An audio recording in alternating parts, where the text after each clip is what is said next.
Yetta, can you guide me to a strong male relationship? I'm really missing another strong male relationship. I can't. I haven't been down that road. Not my thing. You have a strong male relationship with me, but it's not male to male. Yeah, but not male to male. I can't do it. Moving forward with the Decker team. Moving forward together with the Decker team. So we're excited that we've created for you free access to over 503 Life's Inside Track episodes where we share insider tips, tricks and tips. And I don't like the word trick, so when I say it, it makes me crazy every time. Anyway, where we share lots of insight around real estate, how to make wealth, generational legacy, really lots of insight that we all need, we all deserve. And the great news is we can get access to them from home, from the office, or on the go. So we're going to discover in this episode. What are we going to discover, Ken? Really, it's just not about advice. It's about what their experience is. Experience makes the difference. Right. First-hand experience. Yeah. Like they call it the theory of the tried and true. Right. It's not really a theory, is it? If it's tried and true. Right. And so we're going to unpack that a little bit and discover some insights around that this episode. But we're also going to get the reality that just because it worked for me, it may not work for you. So my experience does not mean it's going to be your experience. And it may give you some insight that you couldn't otherwise have gleaned without listening to somebody else's experience. Wow, that's a neat twist on it. My experience doesn't necessarily mean it'll be your experience. That's why I'm repeating it. That was deep.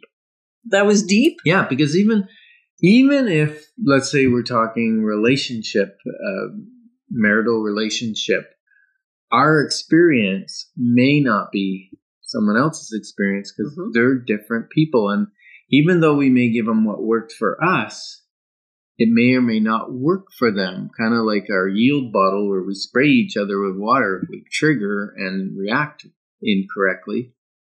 That may not work for everybody. Right. Not everybody wants to feel like they're a cat today. Yeah. Right. But we giggle and laugh and it snaps us out of it. Right. Because we have to meet at fun. Because if we don't get to fun, someone is going to get hurt. Yeah, it's usually me. Oh, that's not even true. Okay, we're not going to start this right now. And what's interesting is although what my experiences may or may not effectively work for you, they were still going to give you some indication of things that worked for us and things that you might want to experiment with and try.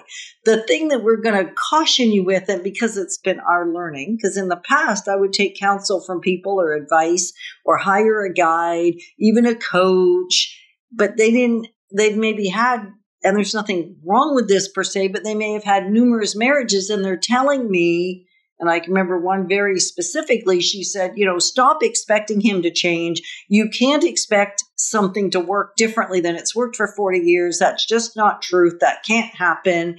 And that was really bad relational counsel because it did change and it did work for us, but she'd never had longevity in a relationship long enough to know whether that was true or not.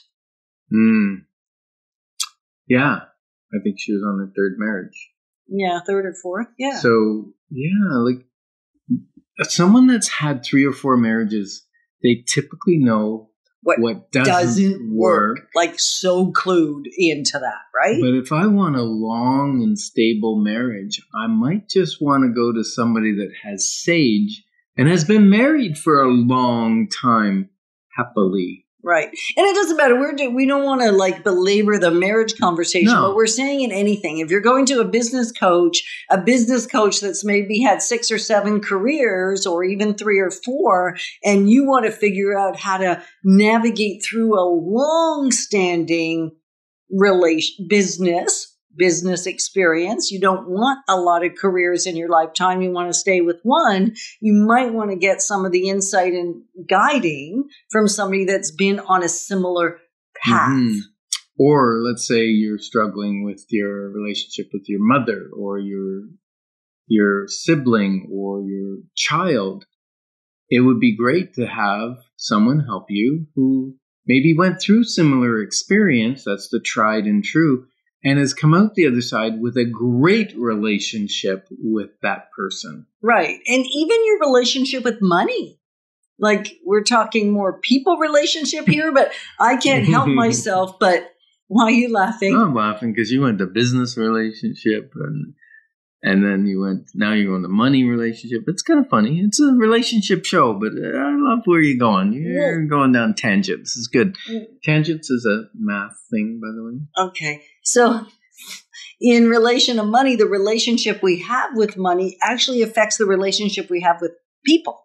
So if we're getting guidance from somebody that has been single all their lives and never had to navigate money and a long-standing, whether business partnership or marriage partnership, it may not be the best person to get money guidance from.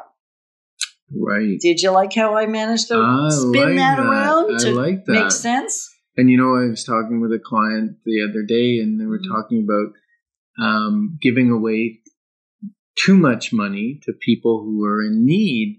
And I said, sometimes you're enabling them to make poor choices because, they have a job, but they were struggling to pay the rent. Well, it's not because they didn't bring in enough money. It's because they chose to spend the money on something different than rent.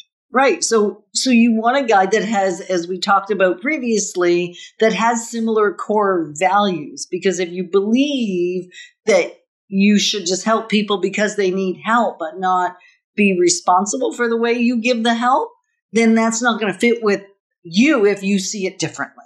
Yeah.